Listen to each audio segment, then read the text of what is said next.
I'd like to do now is to invite up our panel members, Rhonda Campbell, Dr. Nicole Clavo, Keith and Tamara Dobson, and Melissa Oliver Stortz.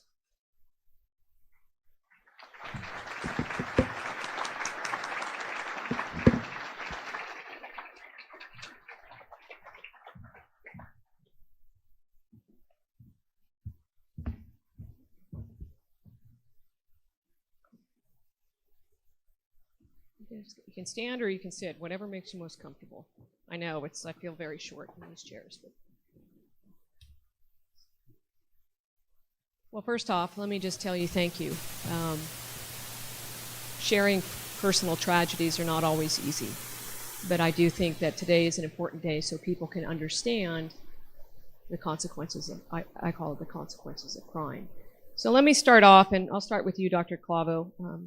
Each one of you, I'll ask the same question. If you can share your story and how it was that you turned your devastating loss into advocacy, because that's what each of you have done. So, Dr. Clavo?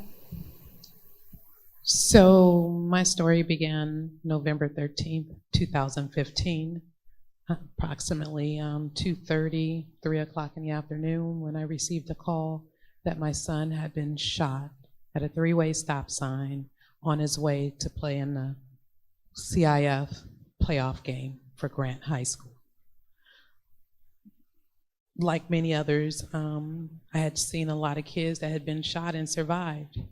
I thought mine would, I was like, oh, maybe he got shot in the arm, maybe he got shot in the leg, not realizing that he had been shot multiple times and that he wouldn't survive. So from that point, this city, my community, the community in which he died in, wrapped their arms around me, supported me.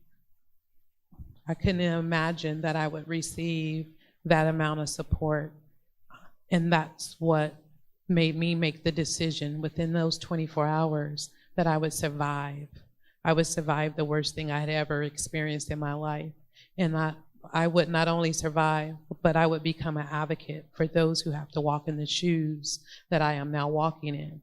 And I would become a voice, and I would become a voice, a powerful voice that you will reckon with, and that I will stand side by side, toe to toe with anyone who comes against us as victims, as survivors, as mothers, as fathers, as brothers, sisters, and so on.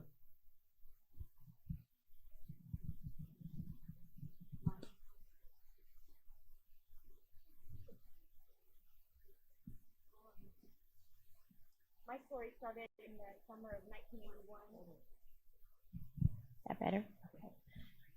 In the summer of 1981, I was 15 years old. I'd been hospitalized for what they thought was appendicitis at the time. And because of that, my parents let my little sister go with my neighbor. It was my best friend's mom. They were going to go to dinner across town in Elk Grove, and they would have her home in the evening, and that would allow my parents to be able to come back to the hospital and spend some time with me.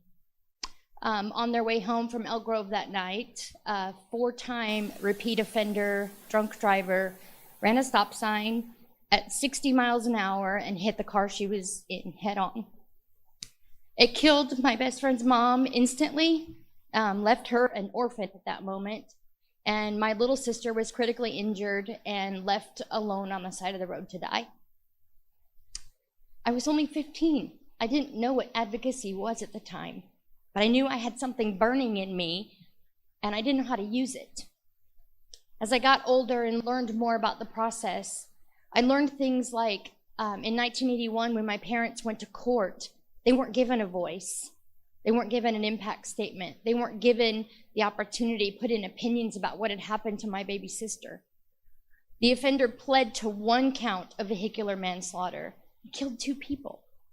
And all of that didn't set right with me. I reached out to the organization Mothers Against Drunk Driving and asked for a volunteer opportunity to get to know the community. Really started sorting papers, mailing flyers, and I thought, this isn't right for me. I was lucky enough 4 years ago to be hired as a victim service advocate for Mothers Against Drunk Driving. I realized then What happened to my family happens to many, many families every day in our country. And as a citizen, and as a victim, and as a sister, that's unacceptable to me. I will stand next to Dr. Clavo and the rest of our panelists, toe-to-toe with anybody. Any opportunity I get, I will speak about my sister Irene. She was a person. She was not a statistic. And there are so many more that cross my desk every single day, and I will spend the rest of my career and any time that I have fighting for the rights of those people who are impacted by drunk driving. Thank you very much. Keith and Tamara? Thank you. Before I tell you about the worst day of our lives, I'd like to tell you a little bit about our daughter, Love. She was Tough, loyal, funny, driven, beautiful, loving, caring. and giving. And the list goes on and on. In September 2012, after not being able to reach our daughter for over 24 hours, we decided to walk over to her house. She didn't answer the door. She didn't answer her phone. So I climbed over the fence where she had a little doggy door that led to the garage. I looked in the garage and I could see that there were wheels of 2 cars in the garage. So immediately we called 911 and said we suspected foul play. Shortly after that, 2 officers arrived at the house, and we explained the situation to them, and he gave me the okay to go ahead and break into the house. So I did, and he insisted that I bring the house, come directly to the front door, do not go looking around, not touch anything. So I did so. The officers went inside and checked the house. Shortly after that, one of the officers came downstairs and said to us, can we talk? And kind of led us into the yard. And he kind of looked at us and told us that there were 2 bodies upstairs. Both had succumbed to injuries. They told us that out in the yard, and my wife collapsed, and I don't know what I felt then, but it's unbearable then and is even more now. Thank you. There's a lot of officers in the audience, so I just wanted to say this. Later that day, the detective drove us to the station and for us to give our statements. And when the interrogation was over, I asked the officer, are you going to tell me what happened to my daughter, or are you going to let me find out from the media?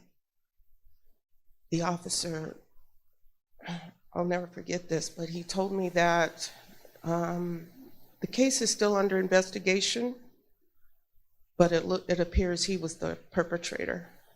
That took a load off me because we had no idea what had happened. And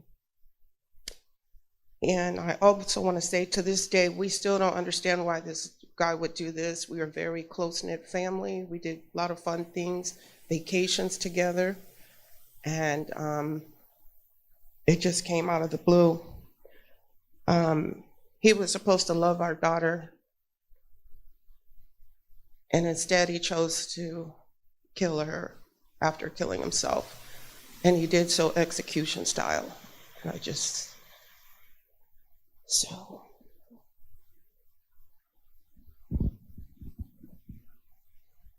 Thank you very much. Melissa?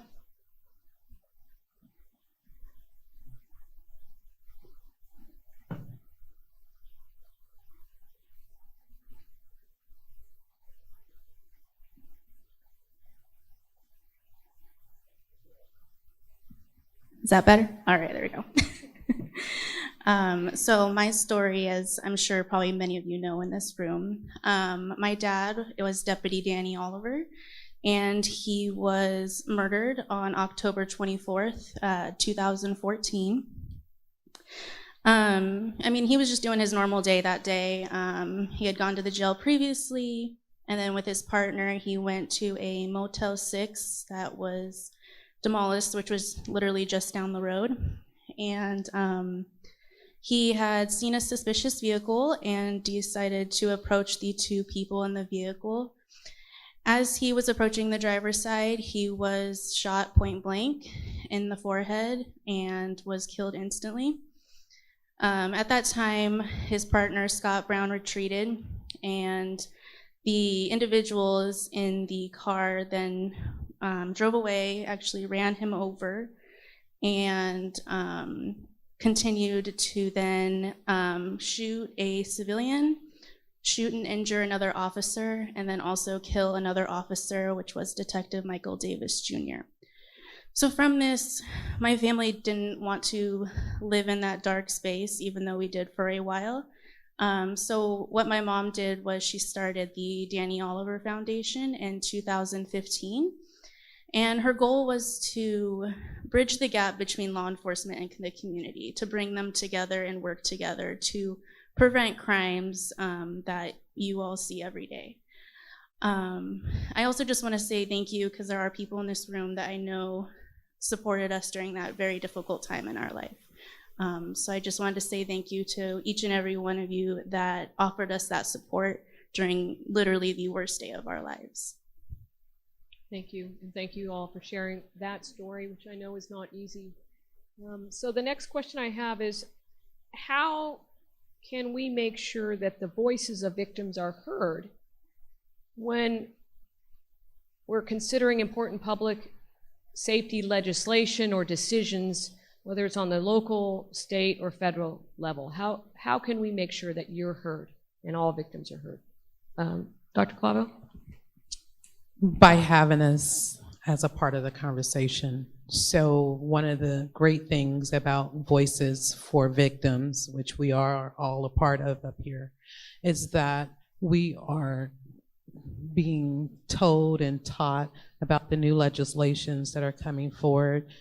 One of the things that I have had a problem with the last few years is that we find out about new laws that are affecting us, our individual cases, our personal lives, those that we represent, those that we assist, those that we help. We're not finding out about the laws until they're already being passed, being signed off, they're on the governor's desk. There's been quite a few laws that, as Anne-Marie know, that I've struggled with in my own personal case, and it's not fair to us. It's not fair that victims do not have a voice. It's not fair that we're not invited to these tables. It's not fair that we're not part of these conversations. Their only conversations are being had are surrounding the criminals that have committed the heinous crimes against us. The families are not being thought of, how we feel. Of course, a lot of us move on emotions. Does not mean that we should not be a part of the conversation. Does not mean that we should not have a say. Some victims, not all victims, some victims are impartial. Some of them, kind of feel for the other side as well. Some of the criminals are victims as well. They're victims to the lives in which they've been born in. They're victims to their surroundings. They're victims to lack of resources. They're victims to lack of education and those things. So, some of us take that into consideration as well. Does not mean that we should not have a voice. Does not mean that we should not be a part of the system and the decisions that are being made regarding those who've committed crimes.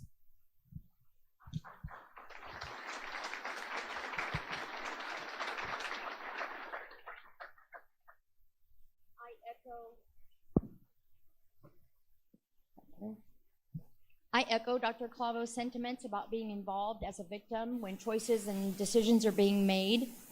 I feel like one of the downfalls in that procedure right now is that a lot of times, I think all victims do have a voice, but our society and our justice system tends to be very noisy and chaotic, and a lot of times those voices are lost during that process. So how do we bridge that gap? With my work with Mothers Against Drunk Driving and my advocacy, I've learned that a lot of victims will now tune out what's happening in the surroundings in the world around them. I think as an advocate, it's our responsibility to tune them back in.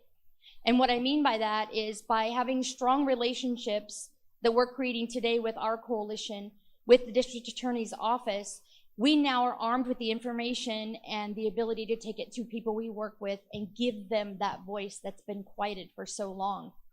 One of the things that I think is important that I've learned from the coalition is when legislation pops up, a lot of times it's done very quietly and very quickly, and it doesn't give people the opportunity to have an opinion or state their opinion.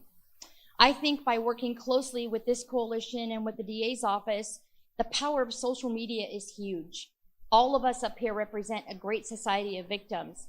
That gets us the information fast and quick so we can get it in the hands of people who care and who want to have a voice and who will make a difference if their voices are heard.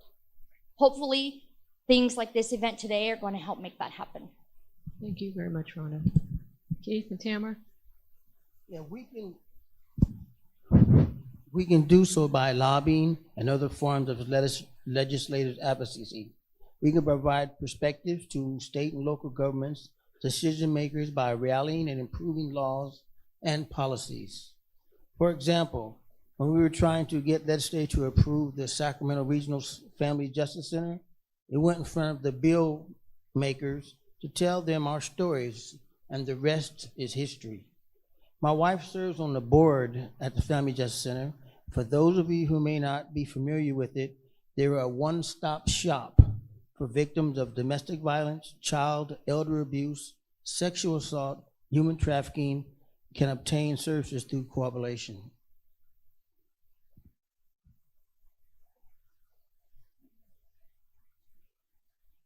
Missy?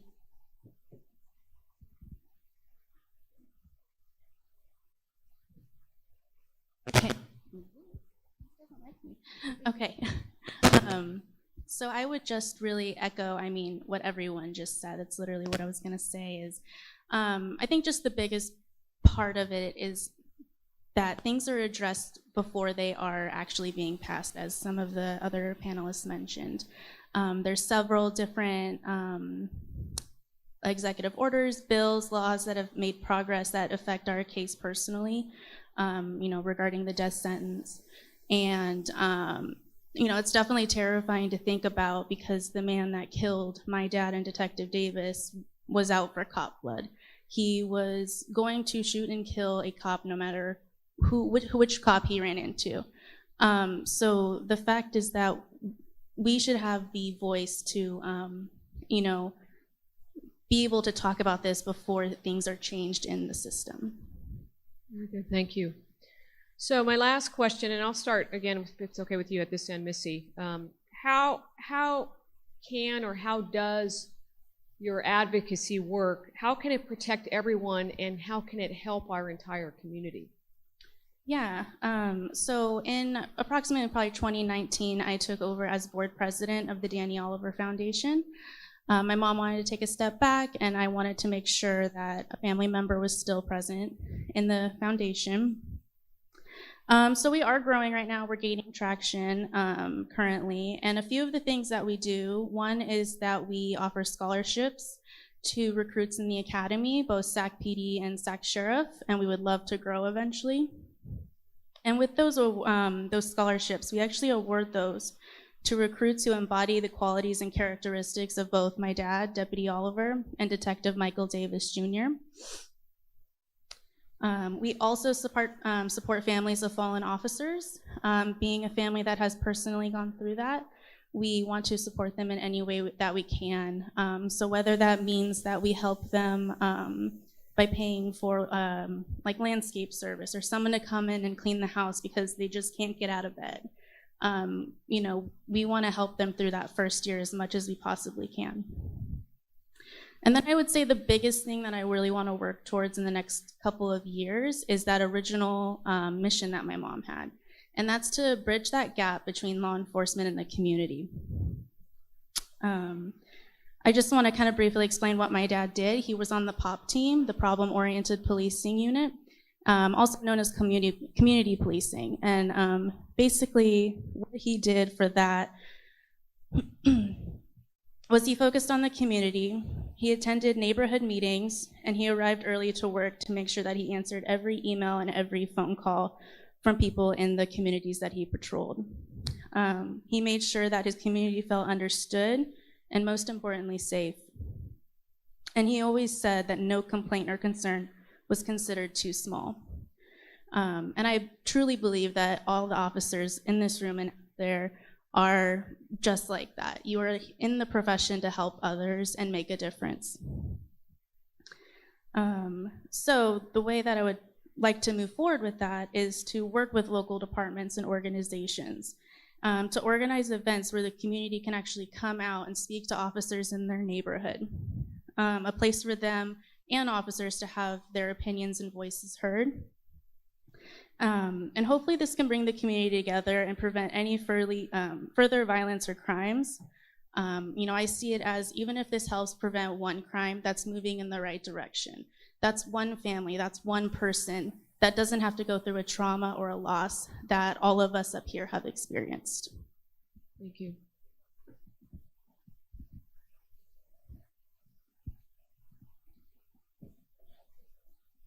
Well, my view is from a different perspective, and I really appreciate that.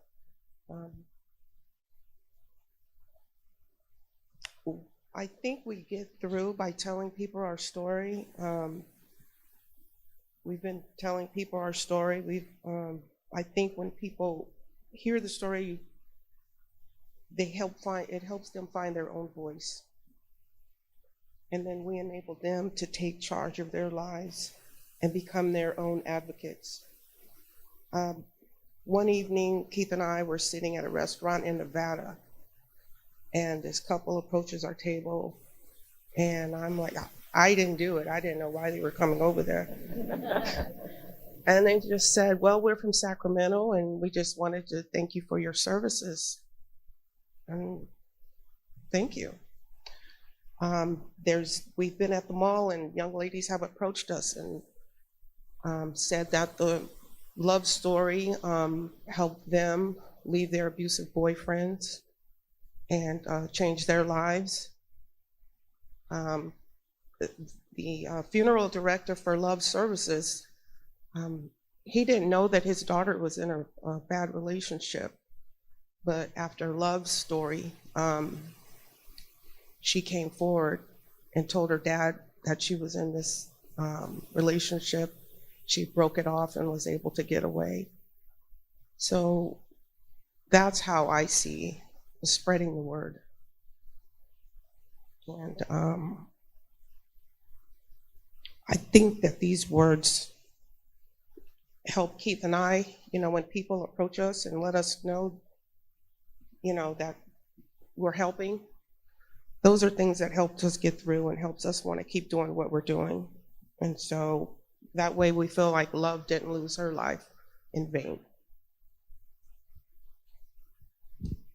And we thank you, Ann, for inviting us here to share our story with you and the rest of all you out there as well.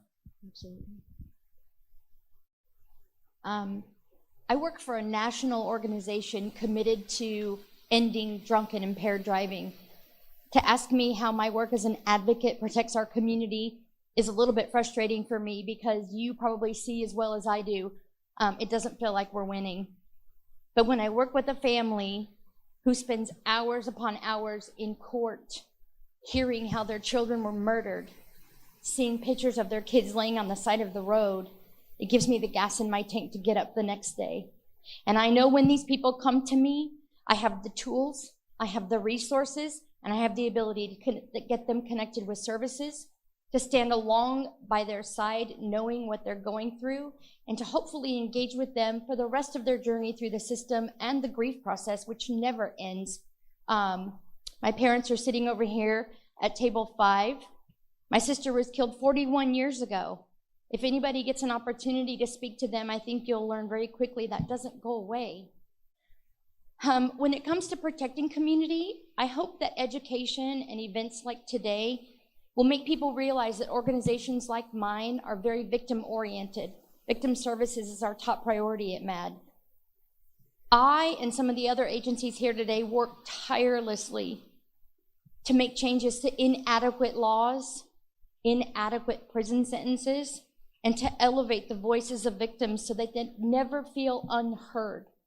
My mom and dad were unheard. And I do this work so that no other parents, siblings, cousins, brothers, you name it, go unheard. We have a voice. Our victories are sometimes small, and they're very often far and few between. But I believe that as a community, if we do this together, we will make that difference. As a personal note, Anne-Marie, thank you very much for giving me this opportunity and for having my family today. I would just like to share with you, I see a lot of you in uniform out there, and I know you have a difficult job. You have the utmost respect of my organization and my family. And I will share with you, the night that my sister died, nobody was with her. My parents were with me. I was in the hospital. She's 12 years old. She was alone. The person driving the car with her was dead, and the person who had just hit her was so impaired he couldn't think straight, and he was very concerned about his own safety because he had a bloody lip. One of you in uniform that night made the decision to stay with her and hold her hand.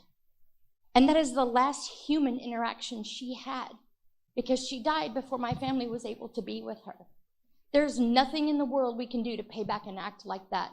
So if you leave with nothing else from today, please know that every decision you make could impact a family for the next 40 plus years. And thank you very much.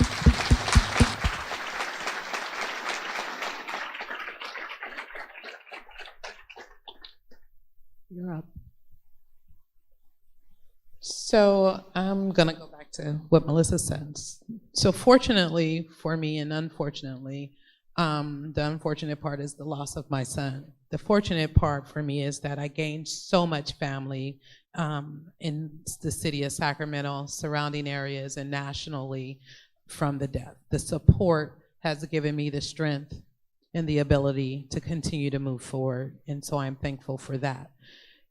And speaking to building relationships, I have been so fortunate to be a part of organizations and groups that sit in this room that has been building those relationships with law enforcement and community. We have neighborhood wellness here, brother to brother and sister to sister, that's represented within neighborhood wellness, who's a prime example of building those relationships with law enforcement. We have Impact SAC, Paris Dye here, who's not only running Impact SAC and building those relationships and giving kids voices to people they would never be able to connect with, youth that need that connection, need that mentorship. And she's also a daughter of a murdered father. We have, Heather, who lost her son back in 2016, here representing CSSJ, representing herself, representing mothers throughout this city. We have, Chief Barnes, who's been working closely with us and helping us build those relationships. We have SAC PD in the room that's been building those relationships with us. I believe I've seen Jeff Harris, who I know has worked